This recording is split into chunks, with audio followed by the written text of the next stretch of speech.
Quand les crêtes ont revêtu leur blanc manteau, c'est dans les hêtraies que l'on peut espérer apercevoir l'animal. Ce photographe amateur connaît bien les habitudes des chamois. Ce matin-là, il ne met pas longtemps à les débusquer. Dans l'objectif de son appareil, une mère et son petit cherchent à brouter.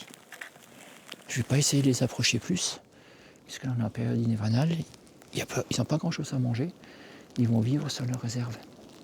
Et en hiver, un chamois peut perdre jusqu'à 30% de son poids. Éric Babylon est tombé sous le charme. Son peu de temps libre, quelle que soit la saison, c'est avec les chamois qu'il le passe. En quelques années, il a engrangé des centaines de photos. Un coup de foudre, né d'un simple regard. Un jour, je suis parti, comme aujourd'hui, de la neige. Je suis arrivé, j'avais la neige jusqu'à mes cuisses, 3/4 d'heure pour approcher le chamois. Et au moment où je fais la photo, il se retourne, il me regarde. Et là, je vois dans son regard, il me dit « Éric, mais qu'est-ce que tu fais là? Tu serais mieux à la maison au chaud. Pourquoi tu es là dans la montagne ?» Et puis, c'est des expressions comme ça qui me font revenir à chaque fois. L'animal n'a pas toujours gambadé sur les Vosges. Sa présence ne remonte qu'à 1956. 11 chamois venus d'Allemagne sont lâchés sur les pentes du Markstein.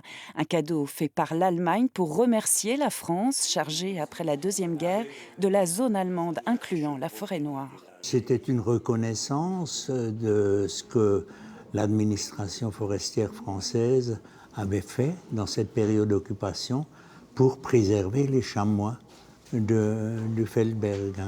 Et je dirais qu'on pourrait presque placer le lâcher de ces chamois dans le cadre de la réconciliation entre l'Allemagne et la France.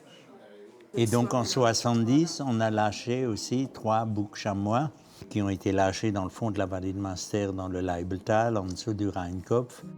À partir de là, le chamois a très vite proliféré sur les sommets escarpés où les prédateurs se font rares.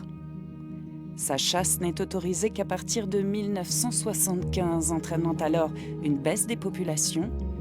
Aujourd'hui, on estime à 1200 le nombre d'animaux, un cheptel sur lequel veillent les chasseurs. Et ils s'en tirent à peu près 400 tous les ans, ce qui à notre sens est excessif, qu'on ne nous augmente plus ces quotas et plutôt notre souhait ce serait plutôt de les voir diminuer. Finalement, le plus redoutable prédateur du chamois dans les Vosges ne serait-il pas le touriste ? Depuis plus de 30 ans, ce guide professionnel propose des randonnées pour voir l'animal. Ça, ce serait une trace d'été. Mais la trace d'hiver, elle va plutôt faire comme ça. Parce qu'en fait, il a une espèce de tendon entre les deux sabots là, qui lui permet d'augmenter sa portance sur la neige. L'animal est peu farouche et très curieux. Il est donc facile à débusquer. Cliché quasi garanti à chaque sortie. Alors, vous l'avez eu ? Je l'ai vu de loin. Ce qui est bien en hiver, c'est que surtout on les voit bien dans la neige, quoi. Ça, c'est un petit plus. Mes collègues alpins, quand ils vont proposer une observation de chamois, ils vont marcher 2 heures ou 3 heures. Alors qu'ici, vous avez vu, on s'arrête, on marche quelques 20 minutes, un quart d'heure, 20 minutes, je veux dire, et avec un peu de discrétion et de patience, on y arrive.